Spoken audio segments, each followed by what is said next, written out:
In this video, we are going to talk about Tina Turner with most interesting things from her life and carry her biggest hits and concerts. So before starting this video, please like this video and subscribe to our channel for the future updates. Tina Turner, the unstoppable singer and stage performer who teamed with husband Ike Turner for a dynamic run of hit records and live shows in the 1960s and 70s, and survived her horrifying marriage to triumph in middle age with the chart-topping What's Love Got to Do With It, has died at 83. Few stars traveled so far. She was born Anna Mae Bullock in a segregated Tennessee hospital and spent her latter years on a 260,000 square foot estate on Lake Zurich and overcame so much. Physically battered, emotionally devastated, and financially ruined by her 20-year relationship with Ike Turner, she became a superstar on her own in her 40s, at a time when most of her peers were on their way down, and remained a top concert draw for years after. How do we say farewell to a woman who owned her pain and trauma and used it as a means to help change the world? Angela Bassett, who played Turner in the 1993 biopic What's Love Got to Do With It, said in a statement, "Through her courage in telling her story, her commitment to stay the course in her life, no matter the sacrifice, and her determination to carve out a space in rock and roll for herself and for others who look like her, Tina Turner showed others who lived in fear what a beautiful future filled with love, compassion, and freedom should look like."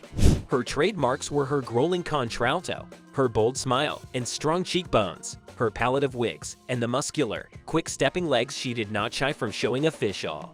She sold more than 150 million records worldwide, won 12 Grammys, was voted along with Ike into the Rock and Roll Hall of Fame in 1991 and on her own in 2021, and was honored at the Kennedy Center in 2005, with Beyoncé and Oprah Winfrey among those praising her.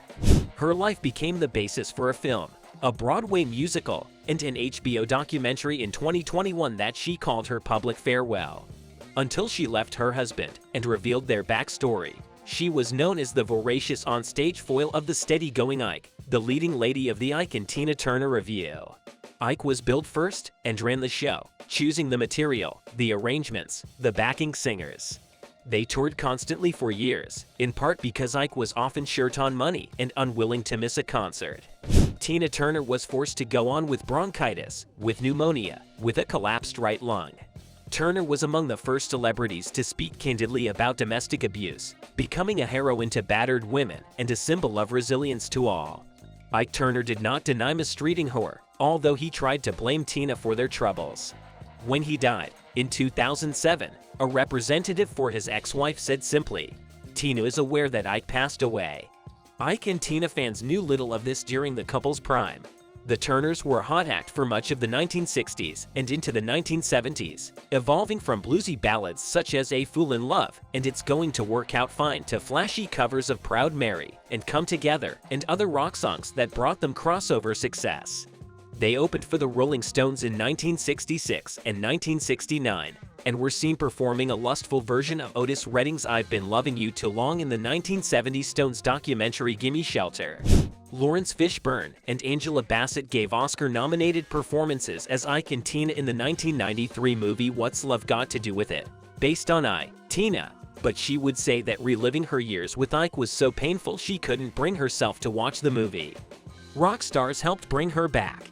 Rod Stewart convinced her to sing Hot Legs with him on Saturday Night Live, and Jagger, who had openly borrowed some of Turner's onstage moves, sang Honky Tonk Women with her during the Stones' 1981-82 tour. At a listening party for his 1983 album Let's Dance, David Bowie told guests that Turner was his favorite female singer. "She was inspiring, warm, funny, and generous," Jagger tweeted Wednesday. "She helped me so much when I was young, and I will never forget her." Turner's Private Dancer album came out in May 1984, sold more than 8 million copies, and featured several hit singles, including the title song and Better Be Good to Me. It won 4 Grammys, among them Record of the Year for What's Love Got to Do With It, the song that came to define the clear-eyed image of her post-Ike years. "People look at me now and think what a hot life I must have lived hot," she wrote in her memoir. Even with Ike, it was hard to mistake her for a romantic. Her voice was never pretty, and love songs were never her specialty, in part because she had little experience to draw from. She was born in Nutbush, Tennessee in 1939 and would say she received no love from either her mother or father. After her parents separated, she moved off and around Tennessee and Missouri, living with various relatives. She was outgoing, loved to sing, and as a teenager would check out the blues clubs in St. Louis, where one of the top draws was Ike Turner and his Kings of Rhythm. Tina didn't care much for his looks the first time she saw him, at the Club Manhattan. Then he got up on stage and picked up his guitar, she wrote in her memoir. He hit one note, and I thought, Jesus, listen to this guy play. Tina soon made her move. During intermission at an Ike Turner show at the nearby Club Lisa, Ike was alone on stage, playing a blues melody on the keyboards. Tina recognized the song, B.B. King's You Know I Love You, grabbed a microphone and sang along. As Tina remembered, a stunned Ike called out girl and demanded to know what else she could perform. Over her mother's objections, she agreed to join his group. He changed her first name to Tina, inspired by the comic book heroine Sheena, Queen of the Jungle, and changed her last name by marrying Hoare in 1962. In rare moments of leniency from Ike, Tina did enjoy success on her own. She added a roaring lead vocal to Phil Spector's Titanic production of River Deep, Mountain High, a flop in the US.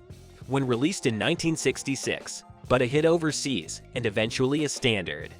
She was also featured as the Acid Queen in the 1975 film version of The Who's rock opera Tommy.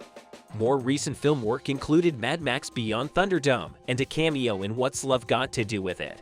Turner had two sons, Craig, with saxophonist Raymond Hill, and Ronald, with Ike Turner. In a memoir published later in 2018, Tina Turner, My Love Story, she revealed that she had received a kidney transplant from her second husband, former EMI record executive Erwin Barr.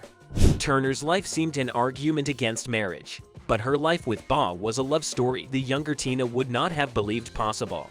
They met in the mid-1980s, when she flew to Germany for record promotion and he picked her up at the airport.